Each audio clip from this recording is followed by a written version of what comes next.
오늘은 계속해서 레위기의 제사와 관련하여 속죄제에 대해서 살펴보고자 합니다. 어떤 분들은 우리가 이런 제사를 알 필요가 있는가? 예수님께서 이미 구약의 제사를 완성하셨는데 신약의 시대를 살아가는 우리가 굳이 이런 제사를 배워야 할 필요가 있는가라고 말씀하실 수 있습니다. 그러나 우리가 지난 몇 주간 살펴본 것처럼 하나님께서 레위기의 말씀을 통해 세세한 제사법을 명령하신 것을 보면서 하나님께서 그 백성에게 어떤 제사를 받기 원하셨는지를 우리가 알 수 있습니다. 특별히 코로나19로 비대면의 시대를 살아가고 있는 이때에 경우에 따라서는 온라인으로 예배를 드리고 사랑하는 성도들이 모두 함께 모여서 예배하지 못하기에 이러한 제사의 제도를 살피면서 우리가 과연 진정한 예배자로 서고 있는가 하는 것을 돌아볼 수가 있게 되는 것입니다. 오늘 본문이 말하는 속죄제를 한마디로 말하면 이스라엘이 범죄함으로 인해 하나님과의 관계에서 문제가 생겼을 때 이를 바로잡기 위한 제사가 속죄제라 할 수 있습니다. 이스라엘 백성들은 번제와 소제를 통해서 하나님과 깊은 관계를 가질 수가 있었습니다. 뿐만 아니라 화목제를 통해서 이웃과 사랑을 나눌 수 있었습니다. 하지만 이스라엘이 죄를 범하여 하나님 앞에 허물이 있고 이웃에게 범죄한다면 하나님께서 요구하시는 거룩한 백성으로 설 수는 없었습니다. 여러분, 사실 우리가 살펴본 번제와 소제, 화목제는 시내산에서 하나님께서 율법을 주시기 전에도 존재했던 제사 방법이었습니다. 그러나 속죄제와 더불어 속건제는 이스라엘 백성이 하나님께로부터 율법을 받은 이후에 생겨난 제사입니다. 성경에 처음으로 속죄제가 언급되는 구절이 출애굽기 29장 14절의 말씀입니다. 그 수소의 고기와 가죽과 똥은 진 밖에서 불사르라. 이는 속죄제니라. 이 말씀은 제사장의 위임식과 관련해서 부지 중에 지은 죄를 속죄하는 제사를 말할 때 언급되었습니다. 우리가 이미 언급한 제사, 즉 번제와 소제와 화목제는 제사 후에 나타난 결과가 여호와께 향기로운 냄새가 되었습니다. 그러나 속죄제의 경우는 정결하고 깨끗하게 하는 것에 그 목적을 가지고 있었습니다. 속죄제에 대해서는 오늘 우리가 살펴본 레위기 4장 전체의 말씀과 5장의 일부분, 6장의 일부까지 기록되어 있습니다. 이렇게 반복해서 자세하게 복잡하게 기록되어 있다는 것은 하나님이 그만큼 우리들의 죄를 심각하게 여기신다는 것을 알 수가 있습니다. 따라서 우리 역시 스스로의 죄를 심각하게 생각해야 한다는 진리를 깨닫게 됩니다. 이 말씀을 오늘 우리들의 상황에 적용해 본다면 다음과 같은 질문을 던져볼 수 있습니다. 하나님은 하나님 앞에 나와 죄를 고백하고 용서받기를 원하는 사람들에게 어떤 자세를 원하시는가? 즉, 우리는 어떻게 우리의 죄의 문제를 해결하기 위해 하나님 앞에 나아가야 하는가에 대한 질문입니다. 여러분, 우리의 예배 순서 가운데 참회 기도 순서가 있습니다. 이 참회 기도는 하나님 앞에 예배드리는 자가 정결하고 깨끗하게 서고자 하는 마음의 태도를 드러내는 귀한 순서입니다. 어떤 분들은 이렇게 생각하실 수 있습니다. 맨날 똑같은 기도인데 뭐 그리 참회할 게 많다고 매번 그렇게 기도해야 합니까? 라고 간혹 생각하실 수 있습니다. 또한 어떤 분들은 참회의 기도 시간에 죄를 다 고백하고 용서받았으니 다시 밖으로 나아가서 죄를 지어도 되는 것이 아닌가 하고 오해하십니다. 그러나 참회 기도는 그러한 단순한 용도만 있는 것이 아닙니다. 우리가 매주일 주님 앞으로 나와 기도하는 이유는 우리가 늘 하나님 앞에 부족한 존재이기 때문입니다. 오늘 본문을 통해서도 우리는 앞으로 매주일에 참회 기도를 드릴 때 어떤 생각과 마음으로 주님 앞에 나와 참회 기도를 드려야 하는가에 대한 중요한 관점을 얻을 수가 있습니다. 그런 의미에서 먼저 레위기 4장을 전체적으로 우리가 살펴볼 필요가 있습니다. 이 4장의 말씀을 우리가 구조적으로 분석해 보면 대략 5개의 단락으로 분류할 수가 있습니다. 첫 번째 단락은 서론에 해당하는 부분입니다. 그리고 이후에 4단락은 한 가지씩 가지를 치면서 4가지 형태로 나누어져 있습니다. 이 중 서론에 해당하는 말씀이 레위기 4장 1절과 2절의 말씀입니다. 이 부분을 현대어로 되어 있는 표준 세번역 성경으로 제가 다시 한번 읽어보겠습니다. 주께서 모세에게 말씀하셨다. 너는 이스라엘 자손에게 다음과 같이 일러라. 어떤 사람이 실수로 잘못을 저질러 주께서 하지 말라고 명하신 것을 하나라도 어겼으면 다음과 같이 하여야 한다. 이 2절이 속죄제를 드려야 하는 이유, 그리고 그 근원이 무엇인지를 설명하고 있는 내용입니다. 먼저 주께서 모세에게 말씀하셨다라는 구절로 레위기 4장이 시작됩니다. 즉 속죄제란 하나님의 뜻 가운데 이스라엘 백성들에게 주어진 제사라는 사실을 분명하게 전하고 있습니다. 그리고 이어지는 말씀은 속죄제의 효과 내지는 이유를 전하는 내용이라 볼 수 있습니다. 만약 어떤 사람이 실수로 하나님께서 하지 말라고 명하신 것을 하나라도 어긴 경우 속죄제를 드려야 합니다.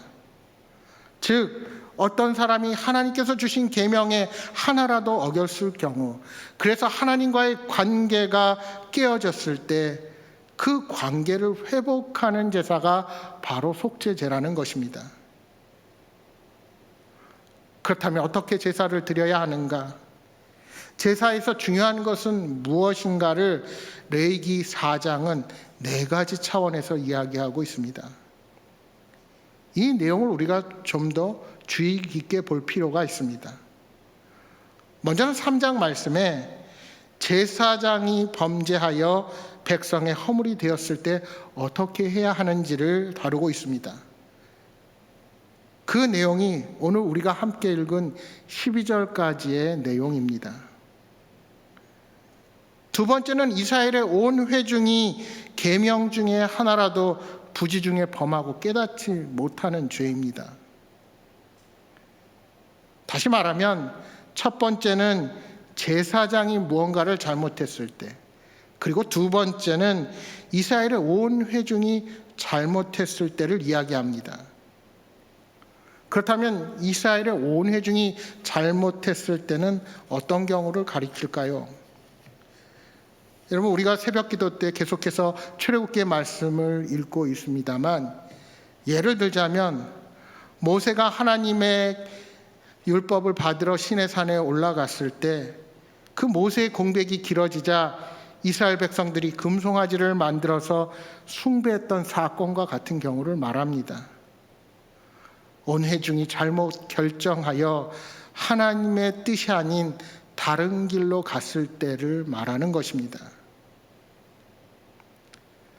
세 번째는 22절 말씀처럼 족장이 잘못했을 때입니다. 그리고 마지막 4번째는 27절 말씀에 등장하는 평민 한 사람이 계명 중에 하나를 부지 중에 범하는 경우입니다. 이렇게 레위기 4장은 넷으로 나누어서 속죄제를 드리는 방법을 예시로 우리에게 말씀하고 있습니다. 이 네 경우에 어떠한 제물을 드려야 하는지 성경은 조금씩 다른 제물을 이야기합니다. 제사장이 잘못했을 때 또는 온 회중이 잘못했을 때는 수송아지를 제물로 드리라고 명령합니다. 족장이 잘못했을 때는 숫 염소를 제물로 드리라고 합니다. 또한 평민 한 사람이 잘못했을 때는 암 염소를 드리라 합니다. 구체적인 제사 방법도 내 범죄에 따라 설명이 이어지고 있습니다. 제물을 잡고 피를 받고 그 피를 휘장에 7번 뿌리고 향단 뿔에 바르고 번제단 밑에 모든 피를 쏟습니다. 모든 기름을 떼어내 고기를 번제단 위에 태우고 나머지 고기는 진영 밖으로 가지고 나아 재버리는 곳, 즉 정결한 곳에서 태우라는 명령이 주어집니다. 비록 이 네 단락은 조금씩 다르긴 합니다만 전체적으로 유사한 방식으로 제사 드릴 것을 명령하고 있습니다. 이 모든 것은 하나하나 중요한 의미가 있습니다.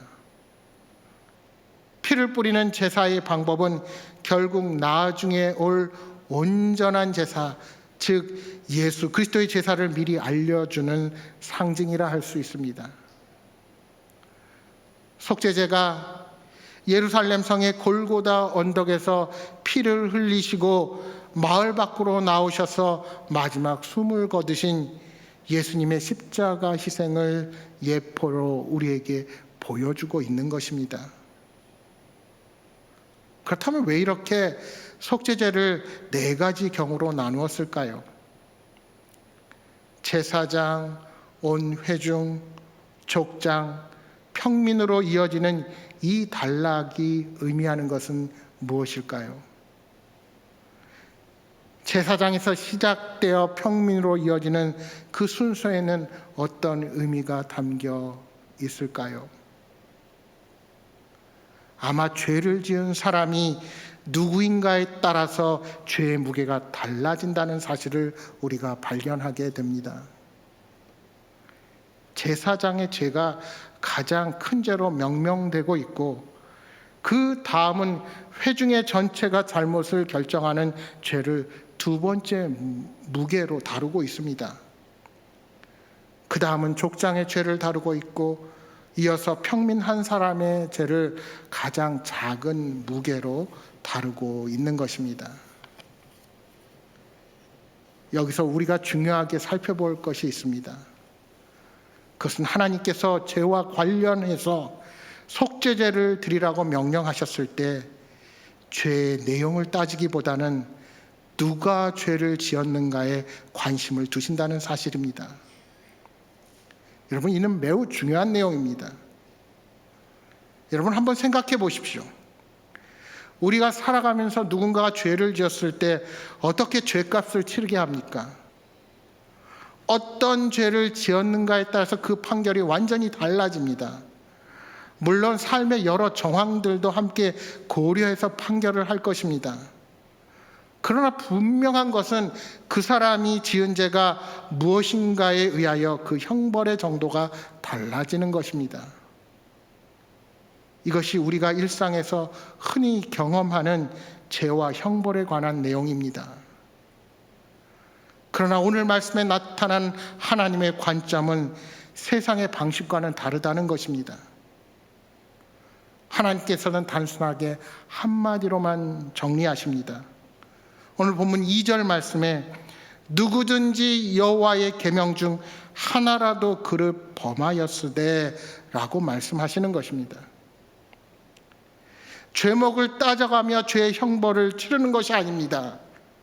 하나님께서 하신 모든 명령 가운데 하나라도 어기면 죄가 되니 반드시 속죄제를 드려야 한다는 것입니다. 이스라엘 백성을 향해 하나님께서는 간음하지 말라, 살인하지 말라, 도둑질하지 말라, 거짓 증거하지 말라고 명령하셨습니다. 그러나 하나님께서는 속죄의 죄를 명하시는 그 자리에서는 그 내용을 하나도 다루시지 않으셨습니다. 그중 어떤 하나라도 잘못하면 죄가 있다고 말씀하십니다. 1만 달란트를 훔쳤든지 한 달란트를 훔쳤든지 한 데나리온을 훔쳤든지 하나님께서는 그 내용도 거론하지 않으십니다. 그저 하나라도 어겼으면 이라고 말씀하십니다. 여러분, 왜 그렇게 말씀하실까요? 하나님의 관심은 다른 데 있기 때문입니다. 하나님은 죄의 내용보다 어떤 사람이 죄를 지었는가에 관심을 갖고 계십니다. 이것이 하나님의 방식입니다. 오늘 본문이 레위기 4장 말씀에서 하나님은 제사장의 죄야말로 가장 큰 죄라는 사실을 우리에게 분명하게 보여주고 계십니다. 그러면 제사장의 죄가 가장 큰 죄라고 말씀하시는 하나님의 음성이 오늘 우리들에게는 어떤 말씀이 됩니까? 오늘 우리는 제사장과 어떤 관계 혹은 어떤 관련성이 있습니까? 베드로전서 2장 5절에 말씀하십니다. 너희도 산돌같이 신령한 집으로 세워지고 예수 그리스도로 말미암아 하나님이 기쁘시게 받으실 신령한 제사를 드릴 거룩한 제사장이 될지니라. 계속되는 베드로전서 2장 9절엔 말씀하십니다. 그러나 너희는 택하신 족속이요 왕같은 제사장들이요 거룩한 나라요 그의 소유가 된 백성이니 이는 너희를 어두운 데서 불러내어 그의 기이한 빛에 들어가게 하신 이의 아름다운 덕을 선포하게 하려 하심이니라. 그렇습니다. 우리 주님은 우리 그리스도인들을 향해 너희는 거룩한 제사장이라고 선언하십니다. 너희는 택하신 족속이요 왕같은 제사장들이요 거룩한 나라요 하나님의 소유된 백성이니 곧 제사장이라 칭해 주십니다. 여러분, 이 말씀은 우리에게 두 가지 의미로 다가옵니다. 첫째는 우리를 제사장으로 불러주신 그 하나님의 은혜가 큰 영광이요 기쁨이 됩니다. 하나님께서 나같이 허물이 많고 연약한 자를 택하셔서 제사장으로 삼아주신 그 큰 은혜가 얼마나 감격스러운지요. 예수님께서 우리를 위한 대제사장이 되셨는데 이제 주님을 따르는 내게도 제사장의 직분을 맡겨주시니 얼마나 큰 은혜인지 모릅니다. 그러나 한편 레위기 4장의 말씀에 입각해서 생각해 보면 이러한 하나님의 선언은 우리에게 얼마나 부담스러운 말씀인지 모릅니다.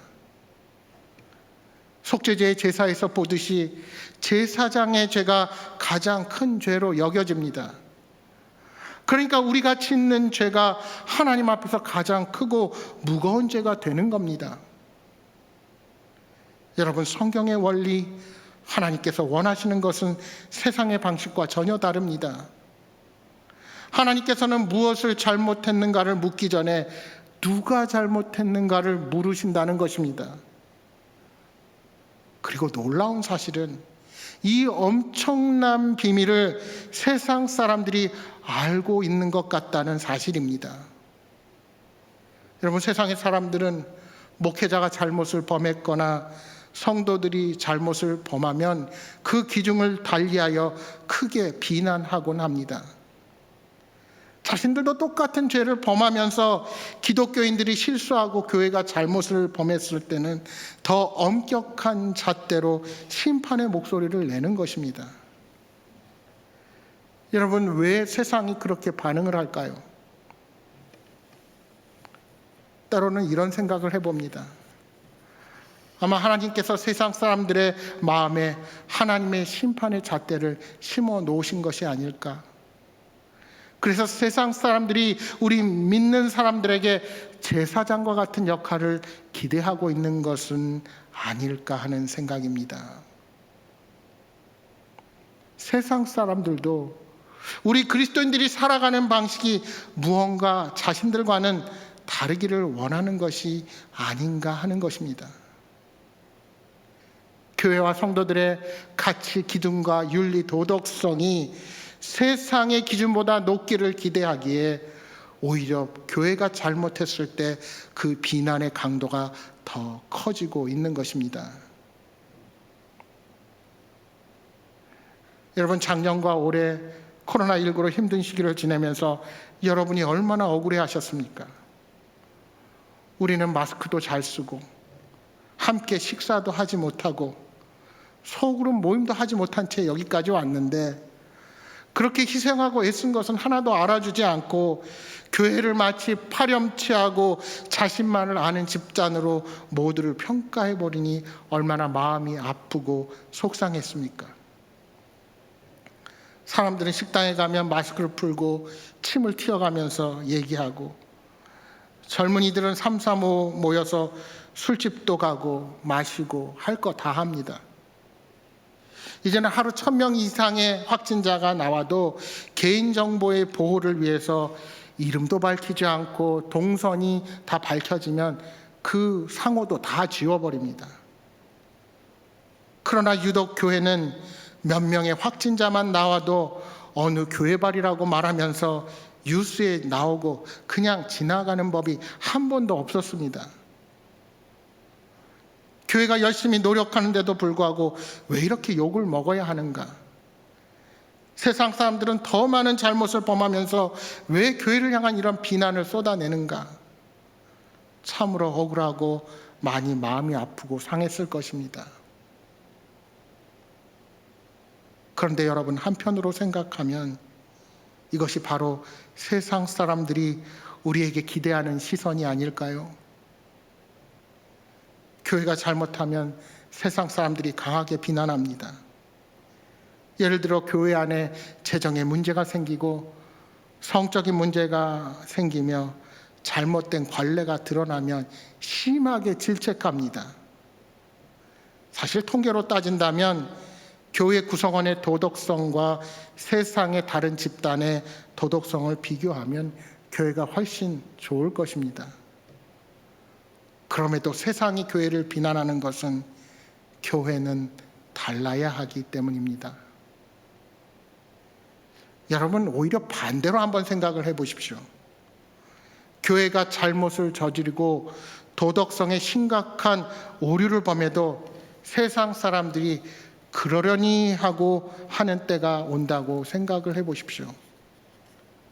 여러분, 생각만 해도 그것이 더 아찔하지 않습니까? 더 이상 세상이 교회를 기대하지 않고 교회가 사회에서 필요 없는 존재로 여겨지는 것이 더 큰 문제가 아니겠습니까?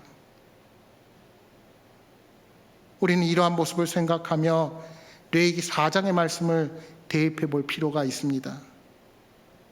하나님의 시선은 어떠할지 생각해 보는 것입니다. 우리 그리스도인들, 하나님의 제사장이라고 불리는 우리가 죄를 짓는다면 하나님께서 우리를 크게 책망하실 것이라는 결론에 도달하게 됩니다. 같은 죄를 지어도 제사장으로 불리는 우리가 죄를 짓는 것이 하나님께 가장 크고 엄중하게 다가오기 때문입니다. 하나님께서 우리를 제사장으로 부르신 이유가 무엇입니까? 우리를 선택된 백성으로 택해 주신 이유가 무엇일까요? 어두운 데서 불러내어 그의 기이한 빛에 들어가게 하신 이의 아름다운 덕을 선포하게 하려고 우리를 제사장 삼으셨다는 사실입니다. 우리가 죄를 범하고 잘못을 범했을 때 하나님께서는 그 죄목보다 우리 자신에 관심을 두십니다. 누가 잘못했느냐? 내 자녀들이 잘못했느냐? 나의 제사장들이 죄를 범했느냐라고 책망하시며 책임을 물으십니다. 그러므로 우리 그리스도인들이 하나님 앞에 나아갈 때는 더욱 겸손해야 합니다. 만약 우리가 죄를 지었다면 더욱 엎드려 회개해야 합니다. 하나님, 모두 우리의 허물 때문입니다. 우리가 온전하지 못했습니다. 하나님의 마음을 아프게 했습니다. 우리를 용서하여 주옵소서라고 간구해야 하는 것입니다. 그렇게 기다리는 코로나의 종식은 오지 않고 오히려 4차 대유행이 현실로 다가오고 있습니다. 이 현실 속에서 우리 그리스도인들이 취해야 할 태도가 무엇이겠습니까? 하나님은 어떠한 현실 속에서도 당신의 백성이 하나님과 바른 관계를 맺기를 원하고 계십니다. 따라서 우리는 주님 앞에 날마다 정결하고 깨끗하게 서야 합니다. 물론 예수 그리스도께서 지신 십자가와 죽음은 우리를 죄의 더러운 곳에서 완전히 그리고 철저하게 우리를 정결하게 했습니다. 따라서 우리는 더 이상 속죄의 제사를 드릴 필요가 없습니다. 그러나 하나님과의 올바른 교제를 회복하기 위해서 우리는 반드시 우리의 죄를 날마다 주님 앞에 고백해야 하는 것입니다. 요한일서 1장 9절에 말씀합니다. 만일 우리가 우리의 죄를 자백하면 그는 미쁘시고 의로우사 우리의 죄를 사하시며 우리를 모든 불의에서 깨끗게 하실 것이요 라고 말씀하십니다. 그렇습니다. 우리가 하나님께 우리의 죄를 자백하면 하나님은 우리의 죄를 사하시고 우리를 거룩하게 하시며 우리 안에 임재하신 성령의 충만하심을 날마다 맛보게 하실 것입니다. 주님이 오늘 우리에게 원하시는 것은 날마다 우리의 죄와 허물을 주님 앞에 돌아보고 인정하고 내려놓는 것입니다. 따라서 우리가 주님 앞에 할 수 있는 이야기는 하나님, 우리는 죄인입니다. 우리의 허물 때문입니다.